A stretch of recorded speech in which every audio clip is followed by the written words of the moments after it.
Rocking Chair Session.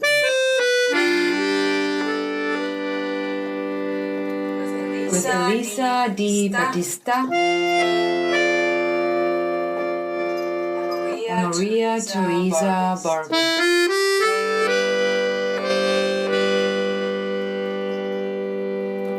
Hi everyone, and welcome to RCS Rocking Chair Sessions, Volume 39 in 2018 with Monique Lazard. Monique Lazard. Lazard. Ooh, I like that. Lazard. I just don't want to start. So elegant. Thank you so much. Thank you so much for coming. Yay. Monique had to hop over to studios here at the Bakehouse to join us in the rocking chair today. On the first floor. Your studio number is 12. So Bakehouse, Art Complex, first floor, Studio 12. Come check it out. And funny enough, a couple of weeks ago, we just had Patricia Gutierrez, who used to be in your studio and who was like really happy there too. So left some great energy. And some great storage spaces too, right? That George built. Yeah. And George added to that. He was so I miss George. Yeah, me too.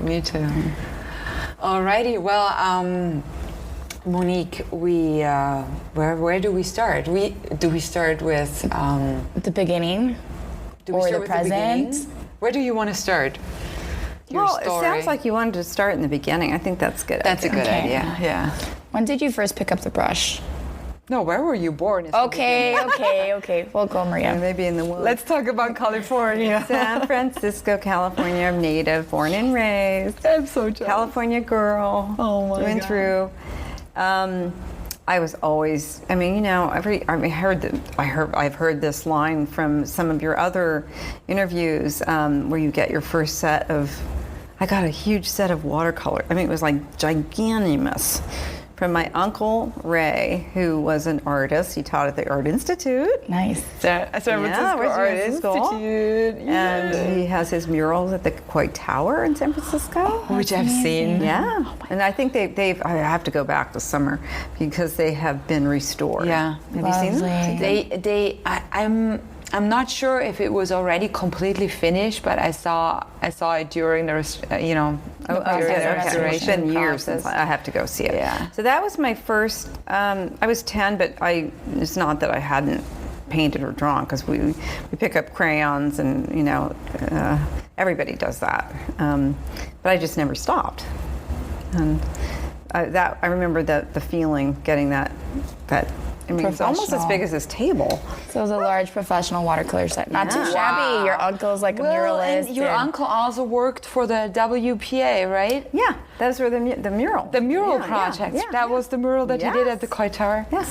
And that was such an amazing program too, because artists got really paid. We need something like that today. We do, right? We do. They need to bring it back. Being in San Francisco, you get always confronted with all the murals. Like Diego Rivera did this beautiful mural, the building of a city, like a painting of the building of the city, right? Fantastic. At the San Francisco Art Institute in the Diego Rivera Gallery, and then you said the Coit Tower, but it's all over San Francisco, right? It's amazing. Yeah, so I mean, we have murals here, but they're different. We do. Well, we should not talk government about subsidized. Ed Ruscha at the Miami-Dade Public Library. Yeah. Amazing. Oh, I've never Amazing. I had a piece underneath one of his murals. It said here, and I'm like, I made it. I'm under Ed Ruscha, one of the grandfathers of text. And then Purvis Young has a couple of murals at the library where I teach, the Overtown Library. It's a big Purvis Young that was restored.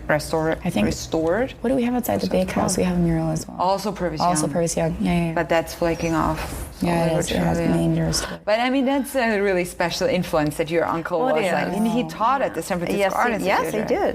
And I have another really special influence, and I can't remember her name, but my mother had polio. I don't know how she had 4 kids, and somehow she taught herself to drive. And on weekends, she would drop me off at the Junior Museum, the Randall something Junior Museum. On the other side of town. It was near Twin Peaks, and it was this amazing museum for children. And they had everything, sciences, a woodworking shop, but they had an art department. And that's where I live. My God. That's where I live. I feel like I found my home. Yeah. I mean, I spent the entire weekend there drawing, painting, and they were always still lifes. And I didn't understand what the heck I was doing, with these still lifes. And I was always getting prizes, and I didn't understand why. Why were my drawings better than other drawings? Because I didn't get that when I was a kid. You were just content doing them. Yeah, I didn't even know what I was doing. I didn't understand perspective. You know what I mean? Yeah. But one day, the teacher, I think I'm going to call her Betty because that's what's coming in my head. I asked her, will you bring your portfolio? Because I learned that she was a costume designer. Neat. And she brought her portfolio of drawings, and I was just like, oh my God, this is what I want to do. And I said, I was just like, you just like electricity. And I decided I wanted to be a fashion illustrator. You may have found that out about me in your research, I don't know. But so I started taking classes, and I of course did life drawing with my mother, who was also an artist. On weekends with her, and I was a kid. And I decided to take class at the Art Institute, not at the Art Institute, but the Art Center, mm-hmm. Not the Art. Oh, what's it called now in San Francisco? The California. No, I know you were at CCA, the California College of Arts. That's where I went to. I graduated. And then before that, you were somewhere else it's too, the right? Art Academy. Art Academy. Of Art. It's called something else now, because they've taken over the city. They're always rebranding. Yeah. Is that the Art AI, the Art Institute? No, maybe that's what it is. Or maybe it's something similar that happened at Parsons too. It's like Parsons, the new school. They bought up like tons of real estate in San Francisco. Yeah, but this was in the old days when there was only one building on Sutter Street. But I attended classes there when I was in high school. And I ended up getting my first job as a fashion illustrator from my teacher. Fun. Yeah, she hired me. And you were still in high school? No. Or just after high school? No, it was just after. As I continued, I came back, and she saw my portfolio. Oh. Wow. I went to the Art Center College of Design for graduate studies. When you guys ask questions, because I don't want to. No, we love this. It's naturally progressing. You were in Pasadena, right? Yeah, in Pasadena, and that's really a design school, like a hardcore design school. Right? When I went to the California College of Art in California, in Oakland, I was frustrated because the teachers, even though it has a very good reputation, I felt that the teachers were lazy. They didn't really want to teach you, and I was a hungry student. I wanted to learn. I wanted to just get better and absorb it all.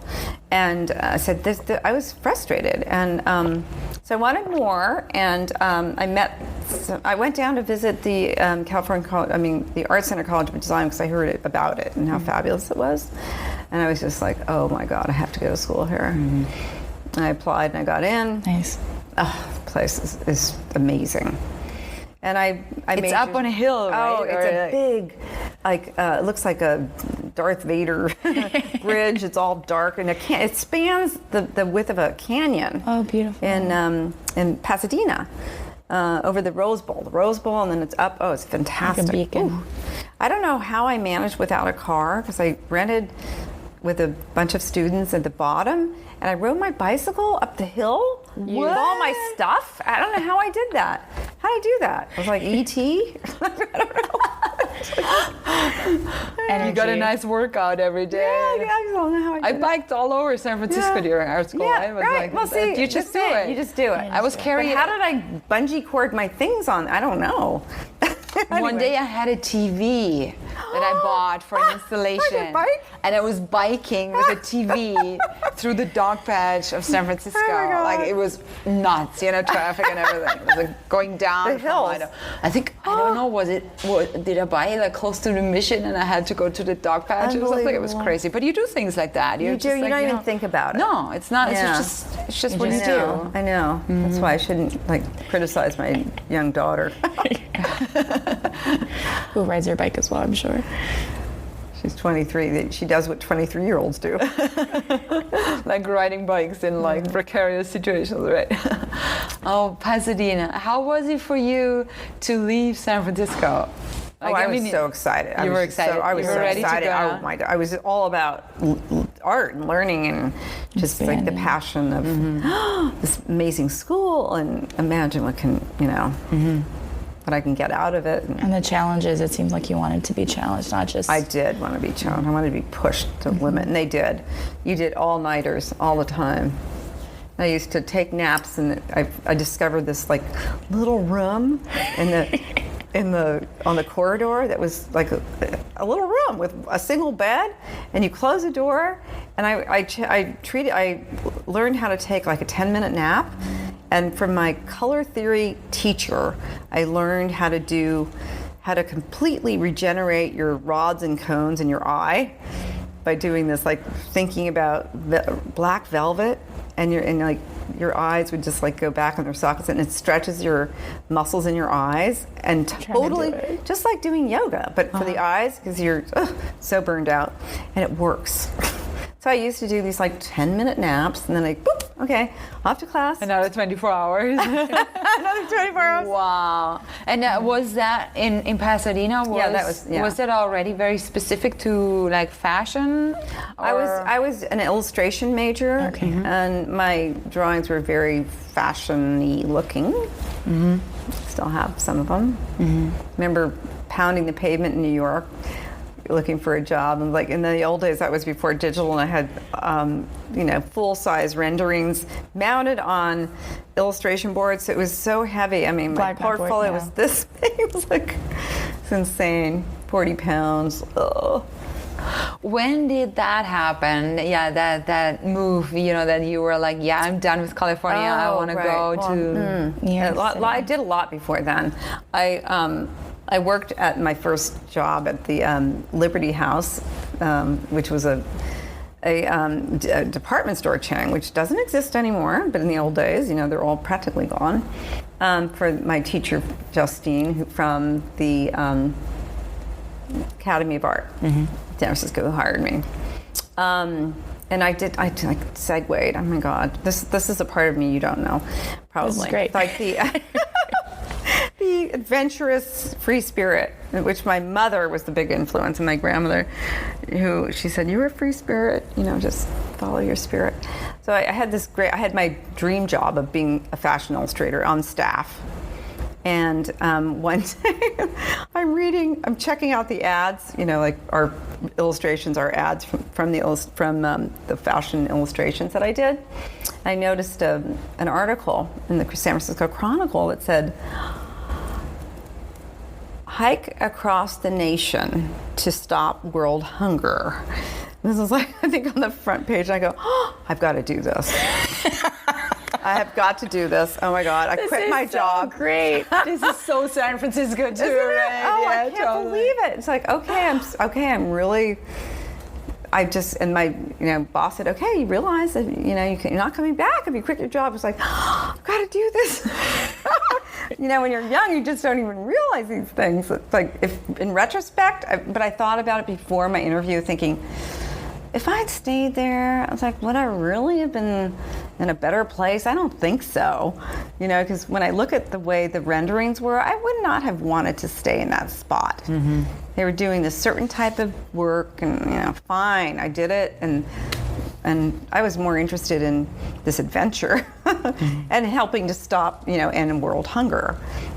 And so activist, yeah. Anyway. So after that, you did that. Oh, I did it. Yeah. Tell us about it. Oh, yeah, I did it. Tell us what you saw. It was a run. It was like what do you call it? You run. It's like a nonstop day and night. Like what's the word? Marathon? Like a marathon, but you transfer the baton. Oh. Staffellauf in German. Okay, good. That helps a lot. What Maria said. Baton. That's enough. Baton. Yeah, that's enough. Yeah. So you never know what time you're going to be running. And we had this whole platoon of RVs with the runners and the people. It was really great. And I'd be maybe sometimes running at 3 in the morning or 6 in the morning. And everybody had to run 10 miles. Oh, wow. So we got to Washington and we delivered our message, and hopefully we made a difference. And that took how long? how long did that take? Like a month? Wow. I did were another running for a month? trip too, which was crazy, which was something called Hike a Nation, which was another thing for ending world hunger. But I don't even know why are we talking about this? Because it's great. amazing. It's fun. I think it's relevant to who you are as an individual. We think it's important. I guess it is, because it's very adventurous. But then I look, it's like my artwork doesn't look very adventurous. But I feel like the work that I saw recently during Art Basel at the opening at Anne Gallery, I mean, I think it relates because you have a passion and you care about the environment and you care about our planet and you care about South Florida. So I do feel it relates. I mean, maybe not it's about a hike, but no, or saving world hunger, but I think it's relevant. It's relevant. Well, I think you're right about that, because starting at a very young age, probably 10, I backpacked. Always in the nature. I love nature. And a lot of my paintings, what I paint are things that are around me, that I love, that I find beautiful, that are, that I care about. So a lot of that is nature. And that is important. But I think it's really, really interesting for me, like the fashion world is so opposite of like it's like sterile, the running sometimes activist that is like an environmentalist, right? That's kind of like two sides. Like I feel like I'm all in the same package, because I always loved fashion, and I was always like a clothes horse. You should see my closet. Ridiculous. Oh, really? Oh, my God. Ridiculous. Yeah. So that was always parallel. It was both. Yeah, you were the backpacking the whole and thing. you I could go to a black tie event and then I'd be in my woods. backpack. Yeah. I like both sides. Just So what happened after all the running? I think that must be And the hiking. transformative too, right? That must be like, this changes a person too, like on a cellular level even, it changes your body. probably. I mean, I think that I was searching there in those days, like, what am I going to do? Even though I knew I was an artist, my parents didn't support me at all. I mean, those were the days, like, you're on your own. It's like, okay.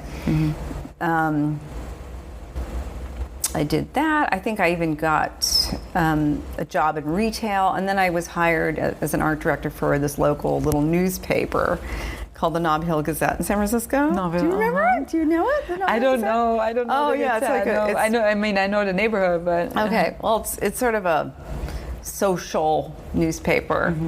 And so that was really fun, because I did the illustrations for the covers, did all the advertising inside, had that job for a couple of years, and then there was a certain point where I said, I want to move to New York, and a friend of mine who was in advertising said she wanted to too, and actually we found a studio south of Market. We did that whole thing, and that was kind of a funny episode, because funny story, we wanted to spray paint the whole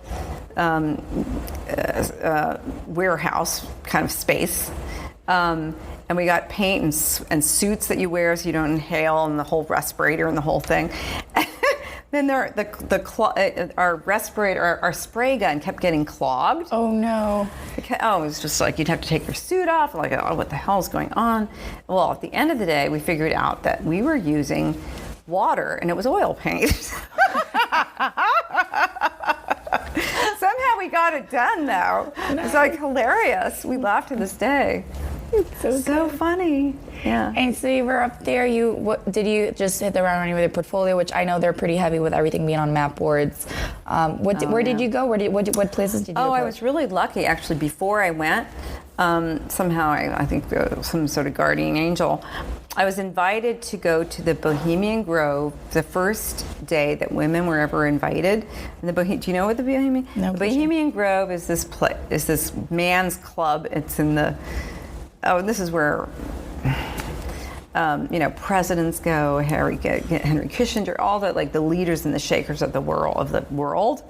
It's a men's kind of camp. It's a club or camp. It's like where they have like cigars and stuff. Or? Everything, you name it. They drink a lot. Whatever, and it's a camp, and they have wonderful speakers and musicians every night. They have like entertainment and lectures, but it's all about for the elite. But it's only men.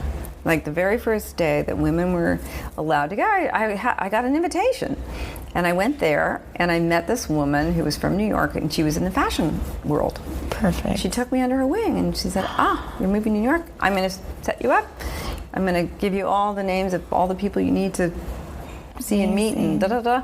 And I had, of course, printed up a promotion piece. I had my 50-pound portfolio. And all that.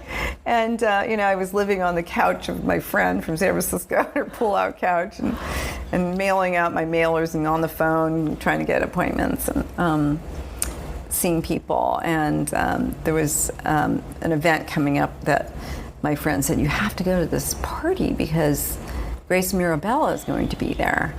And I said, oh my God, okay, I have to go to this party. I rolled up a little black dress and a strand of pearls and black pumps in my bag. When you're showing your portfolio, I had my tennis shoes on, then I'd change into shoes and then go, So I did the same thing with this party. I really didn't want to go, but I just said, I have to go.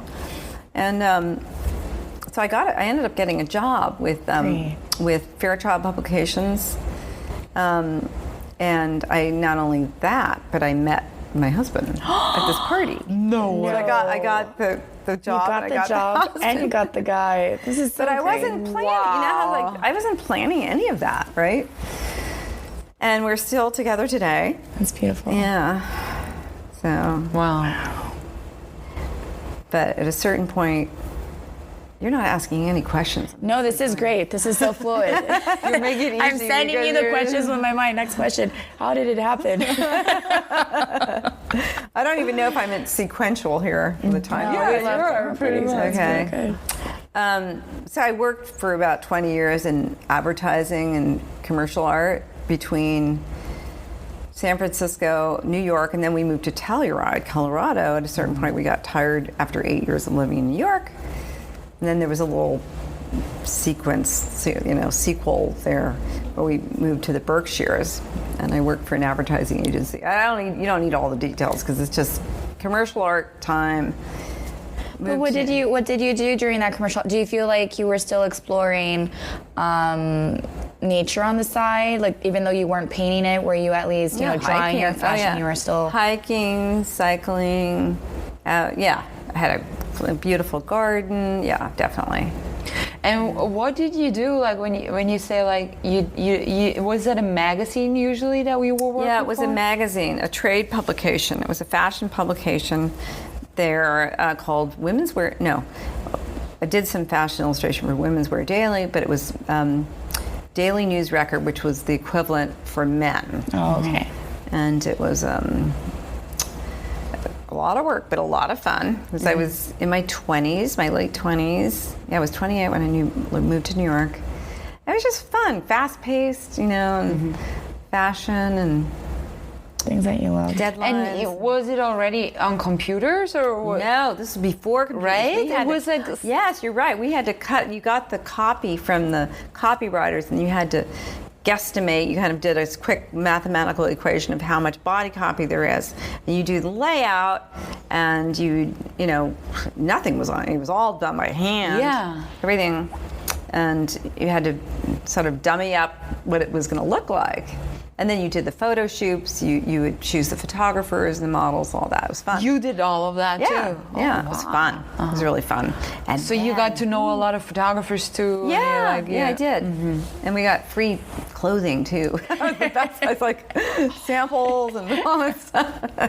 Wow. It's mostly men's clothes though. For your husband? Yeah. What a world. I know, it's all different now with the computer. I mean, I don't even understand Photoshop, God.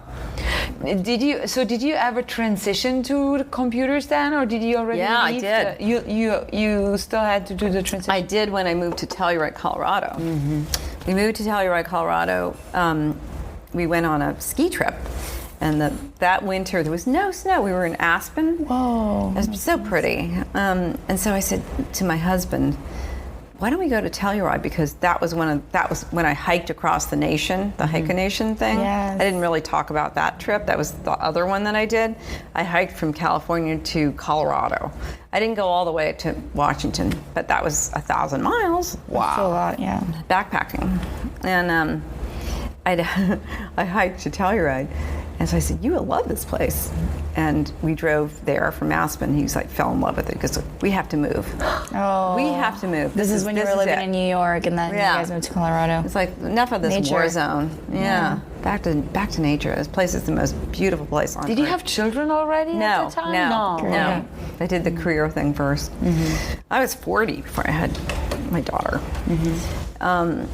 And then, so I got a job at the Telluride magazine as the art director. And at a certain point, they switched. We got our Macs. We said, okay, we're switching to computers. And I just had to learn Boom like that, overnight. They just tossed you in there, and it's like, learn to swim. No, but I did, because it's so intuitive. Macs are. So it just happened. Boom. Yeah. Yeah. And then that was that. And then when did the move to Miami happen? How did that come around? It's like we're gypsies. So Telluride, we lived there for 5 years. My daughter was born then. Okay. Then we moved to Tucson for 5 years because at a certain point, my husband got claustrophobic of a small town. And then he got a golf bug. And Tucson was the closest town that had great golf clubs. It's like ridiculous. So we spent 5 years there, and then at a certain point, my daughter was about to go into kindergarten. It was like, she can't go to school in Tucson. There's nothing academically that's we don't we need to give her a better shot. And we moved to Pennsylvania. Whoa. A friend of ours suggested the Main Line, which is one of the best kept secrets for schools. So in Philadelphia, and the Main Line there outside of Philadelphia. They have fantastic public schools and private schools, and that's where we moved. We moved to Bryn Mawr, and then we lived for 17 years. And then from there, we moved to, once our daughter was grown and out of the house, my husband always was fascinated with Florida, Miami actually, because he thought, if we move to Florida, Miami's got to be the place because it's a city. And it's exciting and it's vibrant. It's Latinos and it's everything. I love all that. And so he came down first, checked it out. He said, I think you're going to like it. So I came back. We've done that a couple of times because we've moved a lot. Yeah. And we sort of have the same vibe for that, and I trust him. And he was right. Okay, we'll do this. So we're here now 4 years. 4 years? 4 years. Oh wow, that's not that long No, yet. not that long, no. Because I'm here 3 years and I still feel like I'm a newbie here. You know, I Wow. didn't know that. I thought you were here for Really? like No, much hardly. longer. But I said I have to have a studio. Yeah. Because I was like, this is a new city. I have to integrate into the art community, and the only way to do that is to find a space that's outside of my home. Otherwise, I'm going to be like claustrophobic and ugh. And I remember driving around. The real estate agent didn't know anything about studio space, but I saw the dripping paint on the silos. I go, that has got to be an art studio. There's no other thing it could be, right? And it was, and I think it was just meant to be. And I Googled art studios, and that came up. Thank God, right? Excellent. In a big house, and then I applied, and whatever the time period is, and then I got in. I was psyched, and You're here. So you've been here 4 years? in that studio, In that Studio studio. 12, and Patricia was just leaving, and I had that space, and I had that furniture because that was, the house we bought didn't, this was extra furniture from Telluride. It's very, you can see it's Santa Fe-ish looking. Yeah, it's nice. Yeah, it's cool. It's really cozy. It's like a living room, right? It It feels is. like your studio That feels really cozy. It was extra yeah. furniture, and I like having that. Yeah. It'd be nice to have the extra space, but I don't need that much space, but it's nice to have that. Yeah. That nice. It's a beautiful studio. So did you have studios before, like when you lived the home. Always home. in the home. Other than jobs. Yeah. My husband always said, "Oh, if you're an artist, you can work anywhere." It's like, and so I used to like work in the dining room. It's like, and then you have to clean up your mess. It's like, no, it doesn't work that way. That's not. That's not the way it works. You need your own space. You know, you have to have your space. You know, it's you can't take it lightly. It's really important, and. Yeah, and not just the space, but also the community, right? Also, the community is great. To have like other artists around, to know about opportunities, and I love that about Bakehouse, right? Yeah. Yeah, even though we've gone through our ups and downs with here, now after 4 years, I love it because it feels like community, and I love having you next to me, and it takes a while to get to know people. And after now 4 years, I finally feel that way, and I love it. Yeah, I feel that way too. Yeah. I feel like it's really interesting that so many artist residencies are very short, right? They are like 3 months. Like, for example, San Francisco, the Headlands. They have like a residency there. Have you ever done that? No, I wish. I'd like to. Yeah, you should apply. I'm afraid it's going to be cold. I've done a couple of residencies. Probably going to be the Chalk Hill Artist Residency. That's what I wanted to talk to you about too. Yeah, the Chalk Hill. But what I wanted to say, like the Bakehouse is kind of like different in that it always gave you more time. They're kind of trying to reduce it also. But I also feel like I needed time to settle the in. first 3 months I was only in my studio doing my work and not talking to anyone because that's what I needed to do. And then you kind of open up and you do more networking, you support each other more, and you kind of do more collaborations. And I think it took me 3 years before I started talking to people. Right? Yeah. Seriously, it takes time. Yeah, I totally understand it. I feel like that too. Yeah. But so when did you start? We have to talk about Chalk Hill too because I'm really interested. But when did you start like exhibiting your work? And I know you're represented by a couple of galleries, and you have galleries kind of all over also. When did that happen? Well, in Telluride, because that was when I really started shifting my focus to painting. Although I had the job as an art director for the Telluride magazine, then I started my own business as an advertising agency, and I had the Telluride Ski Mountain was my client, but I was hiking a lot, and I would bring like little, those little teeny watercolor sets, and with me, and I do miniature paintings of landscapes, and then I had my first exhibit at the AHA School, which is this really cool school in Telluride. AHA. Yeah. Yeah. Daniel Tucker was the name of the guy who founded it. It was fabulous. He was actually a client, but I had my first show there, and that's when I first started showing. Wow. First show. And recently you had the show, or you still have it up at Ann Gallery, right? In Little Haiti. Yeah. Which are not watercolors, correct? Is it oil or They're oil. Oil. Yeah, I made the shift to oil because the art industry, I felt like, doesn't recognize watercolor medium or any water medium as authentic or as art, or take it as seriously as oil painting. So I said, I have to learn how to paint oil. At a certain point, I did that about 10 years ago. Or so. It was hard though, shifting from watercolor to oil, because it's opposite. Which one do you prefer? Because your first big set was watercolors. So I feel like you have this this connection. I do, and I love still when I travel because it's handy to paint in watercolor.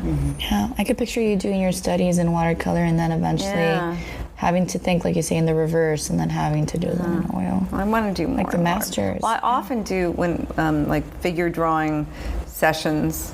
I will do them in watercolor. They're quick studies. Yeah. And I do that. And I have a yearning for doing more.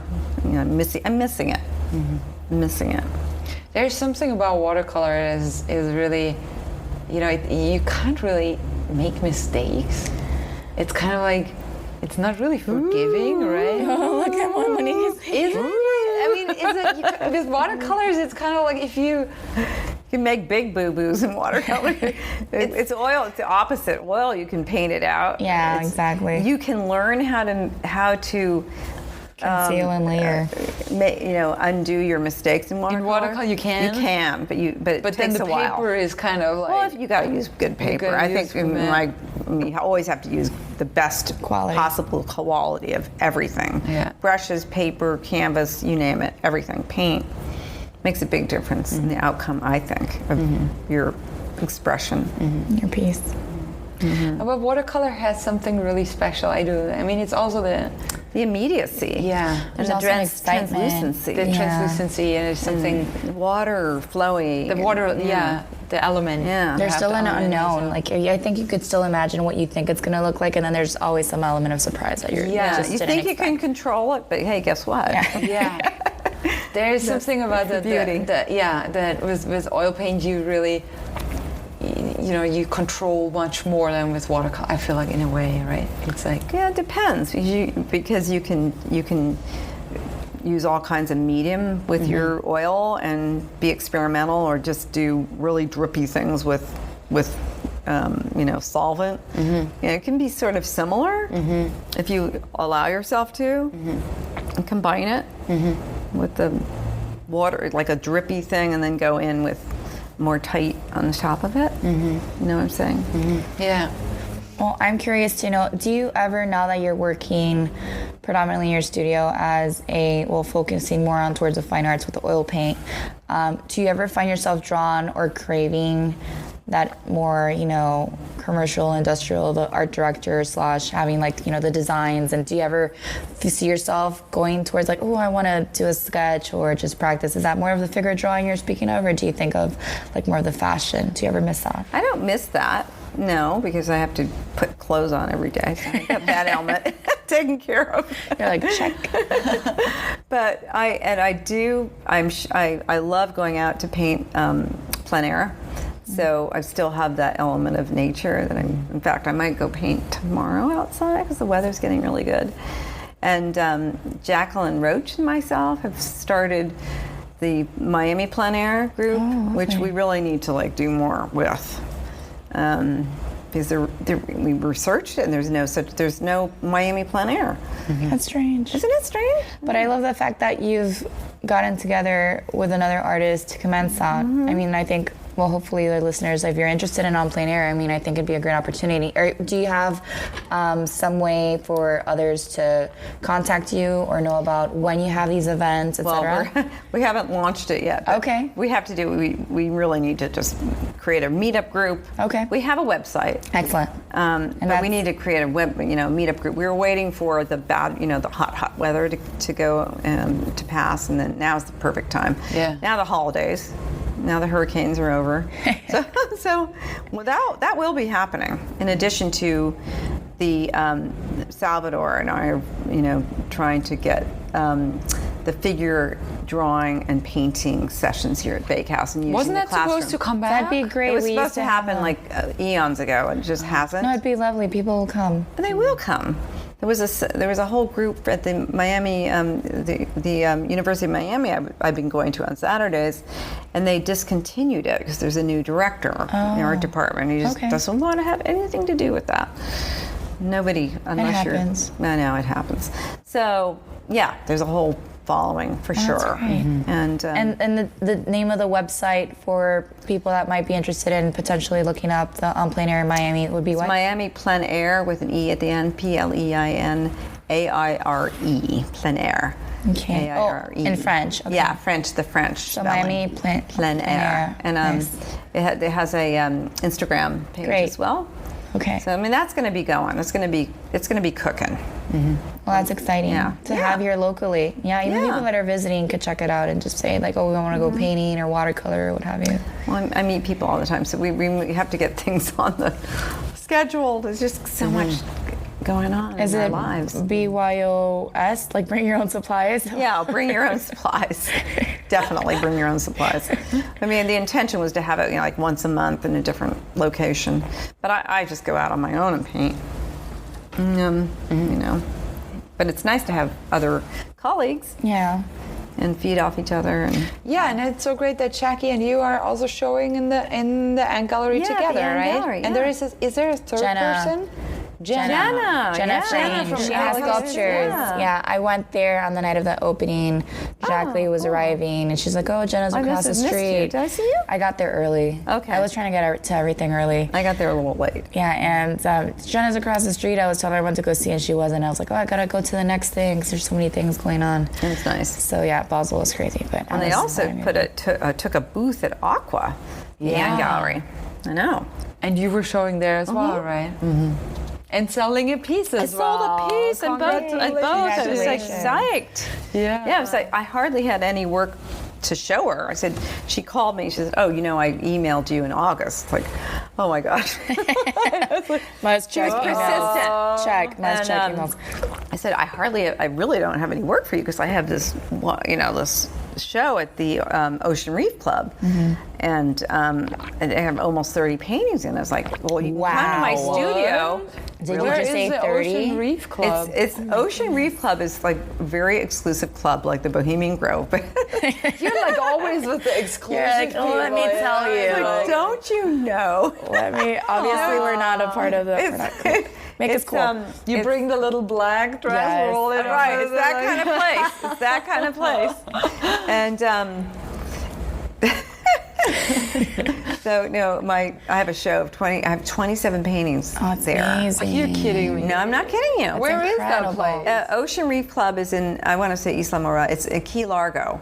It's Key Largo. It's a very private club. Wow. And it was so private that If we want to go ask to go see the show, do we need like you have to have your password? name. You have to have your name at the little gate to so that you're let in On the list? On the list. Can you put us on the list for? Yeah, if you want to Okay, go yeah, see it, yeah, you do have dress. to do that. You have to dress No, it nicely. doesn't matter. My little black dress would But be good. Bring But you have to show your driver's license. And then I went for dinner afterwards. I had to get a sponsor to go to dinner. Wow. I had to fill out paperwork. It's just ridiculous. Blood sample. And where did they hang your work? In the dining room? They have this beautiful facility. That's the Art League. And they have classes, and they asked me to teach there, and I wasn't able to. So maybe at some point. But it's a hike. It's like 45 But you minutes. love hiking. No, And then Oh, hike is a drive. Okay, just kidding. if she Sorry. could hike there, she would. No. But unfortunately, they were supposed to have. They have a plein air event, and there was a plein air event I was invited to. That's it's called Paradise Paint Out, starting from Key West and going all the keys, Oh, like that 10 sounds keys. so much fun. And they canceled it because of the hurricane. There was so much damage. That's so sad. So I hope it happens again next And year. your show, when did your show go up? It was just before. It was Tuesday of the Art Basel week. Oh wow. I had like the Anne Gallery, and then Anne Gallery, and then Tuesday night I had the Ocean Reef opening. Goodness. And then Art Basel, so I was fried. How did you do all of that? I don't know.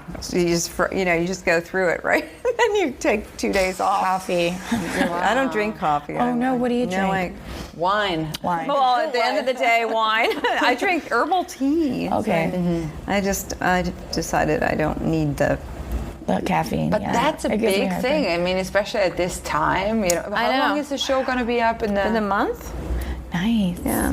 So we have some time to go. And check they're it going to out. sell that'd be for so you as cool. well there, or Yeah, definitely. Definitely. That's what they said. If you were serious, I will love for you to go. But that's like 45-minute drive. yeah, it is. Yeah. Yeah. I mean, if you're in Homestead, it's already If you like. go you're slow- No, if you're in Homestead, do you live in Homestead? No. But I mean, I live like at Oh, then it's Sweetwater, not so like bad that from Homestead. It's not It's just like an hour and a half. If we go scuba diving afterwards, I'm going to come. Okay, well, let's yeah. wait for the temperature to get warmer because it's a little bit too cold It's for a me. little cool, Yeah. it's a little cool. Yeah. Wet- Oh Wetsuit. wow, but that's Wetsuit. like how is Miami for you as a city so far? Treating you as an artist, as a person, compared to the other places you lived. Well, it's interesting because I have not sought out representation in Miami because I felt that my work's not edgy enough. It's not, you know what I mean? It's not on the cutting edge. It's not wild, and everything you see is like, I don't fit into that mold. And so it's interesting to see that when you're ready, it comes to you, you know. And like the Anne Gallery, I guess they pursued me. It was like, I don't know how I missed that, but it's like, you are going to be in my show. I was like, okay. Thank you. Thank you, Annie. Okay. That's so And then, nice. and I guess there's an audience for me, because you know, I've sold a couple pieces, and it's like, great. I guess that there is. You just have to continue. Even though I creating, didn't, you know, it's like, okay, this is what I do, but it's not edgy, but that's what I do, and I guess people It's still enough, like just representational paintings that are of the world around you. I feel like there's something about the capability to just portray nature in a painting that will never lose its magic or style. Like, I think it's always intrinsically for us as humans, that connection to nature is just, it's important. So I feel like it's not about being cutty or edgy or whatever. I feel like it's innate. It's in us. Like, I mean, in New York, you crave it. Like, everything's concrete all around you. You want to go to the park. It records what you're experiencing of your world while you're living in this place and time. Definitely. But I also feel like we live in a time that is so hard to endure and cope with at some point, as you know, a lot of times. Technology, and I feel like your paintings have like this. It's not gonna escape. Offer like an escape where you really like want to be. Like I definitely want to be in one of your paintings because they're just like beautiful. You know, they're beautiful. They have this warmth and gentleness, and It's a paradise. Yeah. it is a paradise, but it's not just in what you represent. It's also like in the color or in the treatment of the paint, or you know, how you move paint around. It's like, it's just beautiful, you know. And I feel like other people that are artists that are represented by art galleries, for example, like Nice and Easy, that also kind of ride that wave, that people are just in need of something beautiful where they can, you know, like an escape, like where you immersion, where you can go to when the world is crumbling down in a way. Thank you know, heavens. it's kind of like, So I try to look for the beauty in just the mundane. yeah, Like your everyday anything. And yeah. there's always something beautiful in it. Yeah, and that's also what keeps you grounded and grateful for, you know, what you have, right? Alrighty, well, how about the last question? Okay, well, I'm curious. I know this is probably not artistically related, but I'm sure something will reveal itself. That evening when you were in New York City, and you had originally had this little dress and you had rolled it up, you said you achieved two things. One, you got the job, and two, you got the man. I'm curious. How did that second part happen?